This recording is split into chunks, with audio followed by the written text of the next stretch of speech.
Hi, thanks for joining. My name is Brian Willie, B-R-I-A-N Willie, W-I-L-L-I-E, Lead Public Information Officer for South Metro Fire Rescue. Before I introduce everybody, I'll just give you a quick update. We are at 90% containment of the airport fire. We have approximately 130 acres. Today's objective is to work on 100% containment and to strengthen our lines within the perimeter that we have.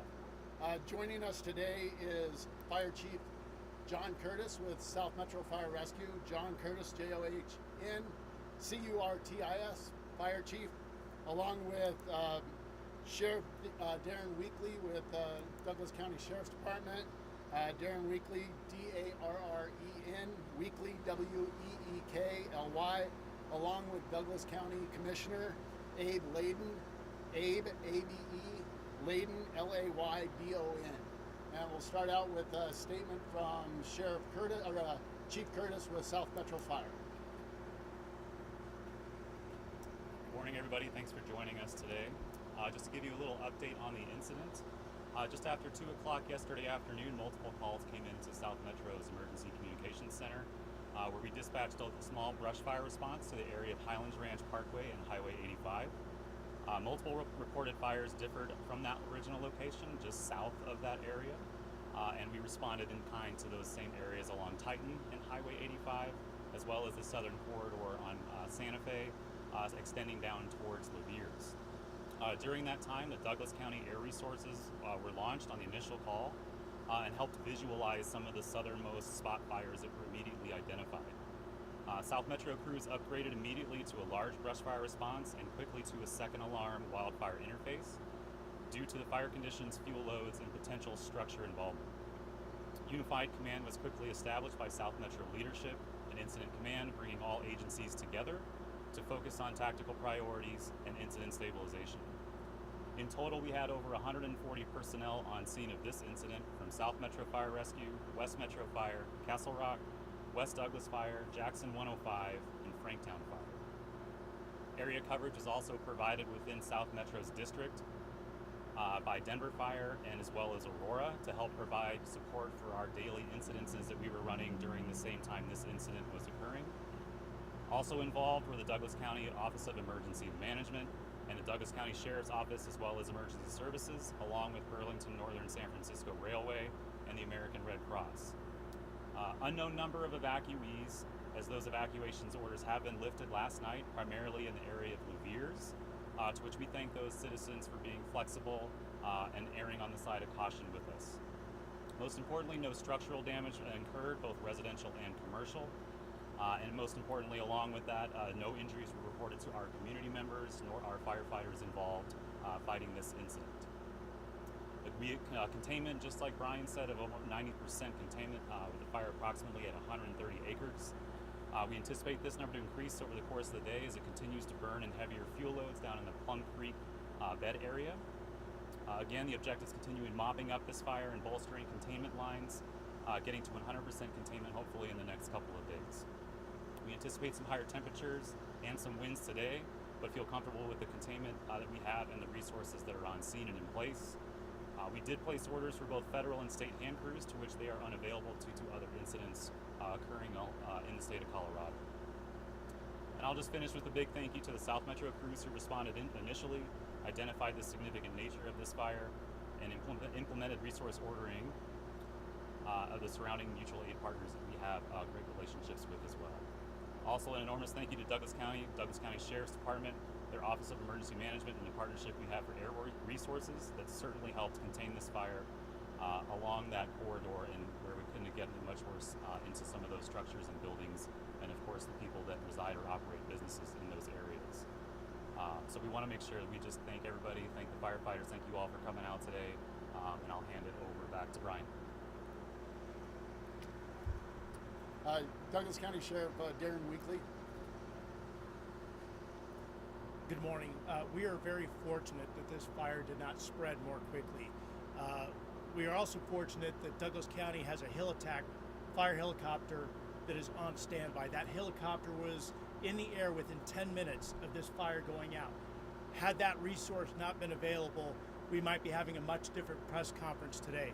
I applaud the efforts of the South Metro Fire Rescue and our other fire agencies that responded. Again, this fire could have been much worse than it was. There is an active investigation that is underway to determine the exact cause, but from my understanding, we did have spot fires all the way from Chatfield to south of Louviers. Douglas County Sheriff's Office had approximately 25 personnel that were working the scene, in addition to the Office of Emergency Management, which we opened up our Emergency Operations Center. As you know, we did open up a shelter at the Douglas County Fairgrounds. We also staffed that with the deputy sheriff to ensure security of that. My understanding is we did evacuate about 39 homes at the time. We also went door to door to ensure that folks were safe there. But I can't stress enough that had we not had that fire hill attack team in the air within 10 minutes, this fire would have been far worse than it was. Now I'd like to introduce County Commissioner Abe Layden.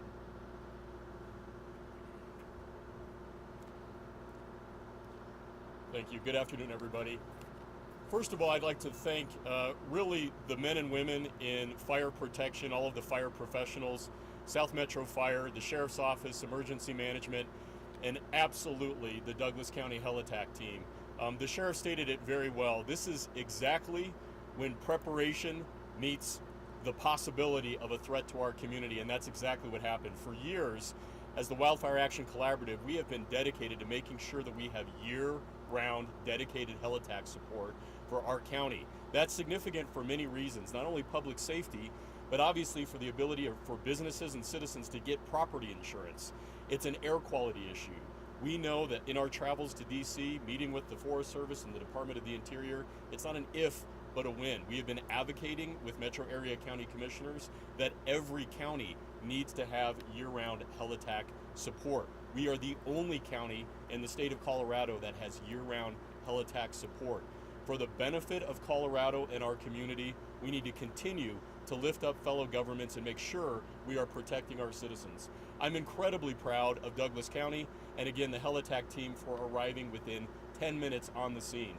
The sheriff said it accurately that this could have been catastrophic and decimate people, pets, property, and structures for years to come. So again, tremendous thanks for the men and women in fire protection, and really pleased to have this nearly contained. Thank you.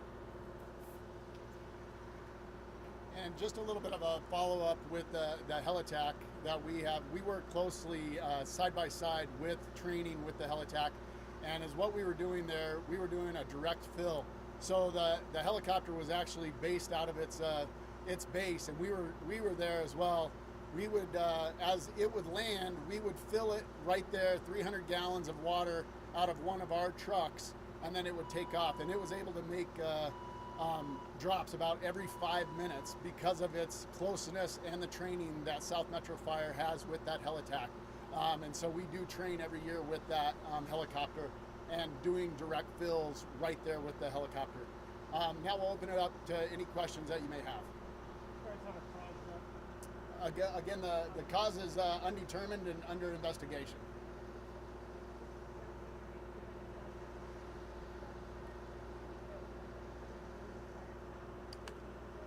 Yeah, the fire did travel along multiple spot fires along the train tracks, and there was a train in the area, but it is undetermined if the cause was from the train or not.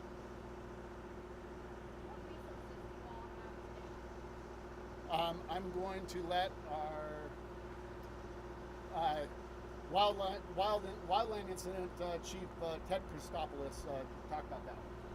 I didn't hear the question, but good morning, Battalion Chief Ted Christopoulos, TED CHRISTOPOULOS, South Metro Fire Rescue, Wildland Operations Chief for the incident, and I did not hear the question. Yes, absolutely. So today, overnight, South Metro had resources out. Today we brought a fresh task force out with task force leader supervisor. So that's what South Metro brought, and a water tender for water support. We have Douglas County OEM heli-attack module out there working alongside of a Department of Fire Prevention and Control, state of Colorado. Another SAW module working with OEM resources, and we're also using the helicopter right now as we speak. Talk about how many involved with the task force. Oh yes, so we have 5 engines and a supervisor is what a task force is. How long, a question about the helicopter, how long have you had the heli-attack force and how much did it cost? Thanks, Vicente. Appreciate that question. $1.8 million was the contribution that Douglas County made to our heli-attack team to not only make sure that it's local, right off of Moore Road, but year-round. So we do have that contract even during the off years. I would remind everyone that fire season is January 1st through December 31st. The Marshall Fire was late December. We all tend to have short memories when it comes to wildfires. Once again, we're here. Being proactive and ahead of the game is significant. We've had that program in place for the last 3 years, and we're continuing to reinforce that with professionals from the state and the feds, as well as our local wildfire Is professionals. that 1.8 million every year? $1.8 million was the investment year-round for aerial support, including that dedicated heli-attack team. Yep. Where Douglas County stands when it comes to wildfire response. I mean, we've lauded in the past that Douglas County is the best when it comes to wildfire response. Do you want to build on that now that we have the camera? Yeah, Noah, thanks for that question. And candidly, the state's Firehawk was not available, right? So for any county that could have faced a situation like this, if you don't have a helicopter, you're dead in the water, right? So the importance of public safety in our community is paramount. People often ask, why is Douglas County so prosperous? It's because we invest more in public safety than any other county in the state. And wildfire protection is the #1 potential threat facing our community. Again, that map shows that California and Colorado, we are the hottest, the brightest, and the reddest in the nation. So again, reinforcing that need to focus on wildfire mitigation. Us and the rest of Colorado right now is there's wildfires bursting out at Madison even. Yeah. How should the rest of Colorado take it? Not just the heli-attack team, Yeah. but the response times to South Metro Fire Rescue and other agencies that have responded? That's a great question. And citizens play such a crucial role. We also have an in-kind match where people can mitigate their densely wooded areas in their properties, and the county provides a 50% match. So again, not having kindling on your property, again, Douglas County is 51% open space. So for citizens to go out and mitigate that gamble oak in and around their property, I would encourage other counties to provide that kind of matching grant for their citizens that might be, cash poor but property rich, again, to prevent the threat of wildfires. Yeah.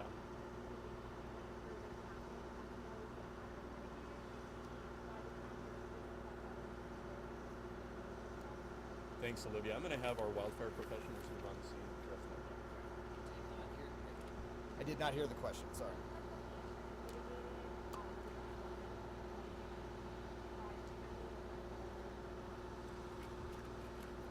That I can't unequivocally answer. Douglas County might, but most of it is not. I mean, around that Plum Creek area is what we call a riparian area. So we basically leave that alone and try not to do anything in there. But the hazard of that, though, is the cottonwood trees and the grass that grows out of there. So I don't want to speak for Douglas County on what projects they've done in there, because I know they're out in the community in open space doing projects, so that's probably happened. But the areas that we were fighting fire yesterday had not been mitigated.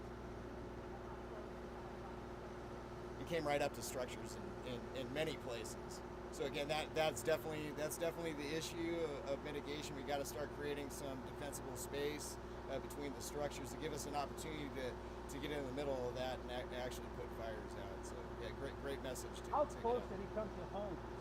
It came right up to homes on Main Street and Louviers, like literally right up to homes. And we had crews actively engaged in structure protection.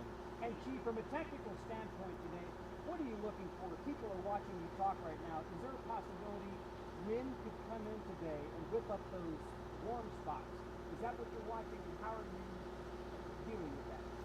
Absolutely, great question. Yes, every afternoon we're kind of seeing what's going on. We get this incredible heating in the morning time hours, which starts to build up the clouds that we're seeing forming here in the west. So that's pretty much the regimen that we're seeing on a daily basis right now. And we're seeing winds up to 50, 60 mile an hour gusts coming out of the west.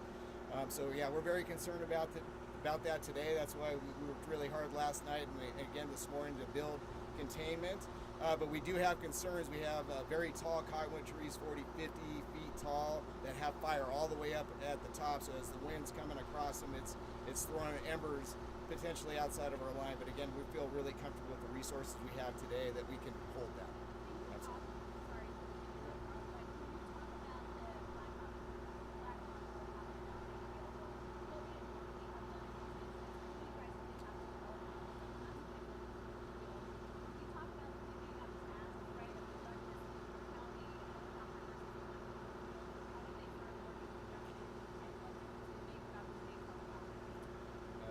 Great question. Everybody heard about helicopter resources.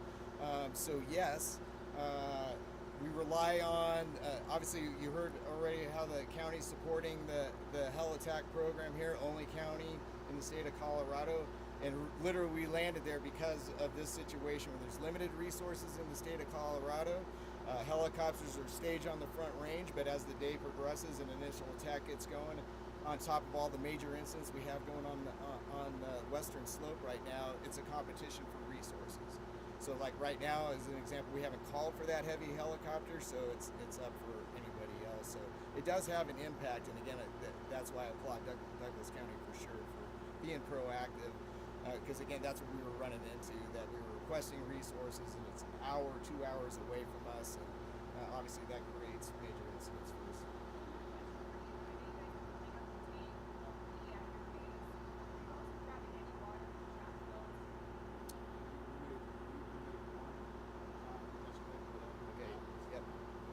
So yeah, so we made one pool out at Chatfield Reservoir. Obviously, with recreation going on Sunday, we're impacting that. So we had other abilities, and frankly, what ended up happening is the short turnaround time from the helibays to the fire was more advantageous for us to land the helicopter, pump 300 gallons of water, and put it back in the air. So really short turnaround time. So how many helicopters? Are we talking about one that were over this fire? Yeah, we ended up with Douglas County's helicopter, Forest Service contracted helicopter that we pulled all the way from the western slope. So it came literally all the way across here, and then an aerial helicopter supervisor. So we had a helicopter supervisor, the Douglas County helicopter, and then a federal Type 1 helicopter sky crane. So 2 aircraft. We had 2 helicopters and so really 3 aircraft. If you count the supervisor that was flying above, everybody kind of coordinating the helicopters. But 2 were dropping. Yes, two were dropping water. Within those 10 minutes, what's happening? How much water is the helicopter picking up? How much is it dumping per round? When you get that call, what's that timeline looking like? 10 minutes. There's a sense of urgency. Our dispatch center is immediately notifying that hill attack team they need to prepare and they need to get in the air. Yesterday alone, on day 1 of the fire, they dropped 26,400 gallons of water. And that's just the Douglas County helicopter. And that was 88 tank loads of water. You can imagine how bad this would have been had that resource not been immediately available. And again, I need to stress the state resource was not available in the metro area. The state of Colorado needs to do a better job. There is nothing more important in government. The most important role of government is public safety. And so the state of Colorado, as the commissioner mentioned, is a hotspot for wildfires. So how we don't have a helicopter ready to go and on standby in the Denver metro area is beyond me. And I'm just grateful, and our citizens in Douglas County should be grateful that our commissioners are willing to make that investment for public safety in Douglas County. You can imagine the millions of dollars in property values that are potentially lost in minutes, because that resource wasn't available. Fortunately for Douglas County, that's not the case. Sheriff, does that helicopter have a video system on it? Pardon me if you put that out and I haven't seen it, but is that your helicopter that's contracted have a video system to that shows what it's doing from here? I know they have video available. I'm not sure what is available to you, but I'm sure our PIO can connect you with that. Can you help us get that as soon as possible? Yes. Okay. Thank you. Any other questions? Awesome.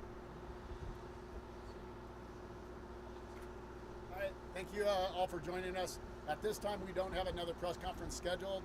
If you pay attention to both Douglas County Sheriff and South Metro Fire Rescue X accounts and social media accounts, we will update as needed from there. Thank you.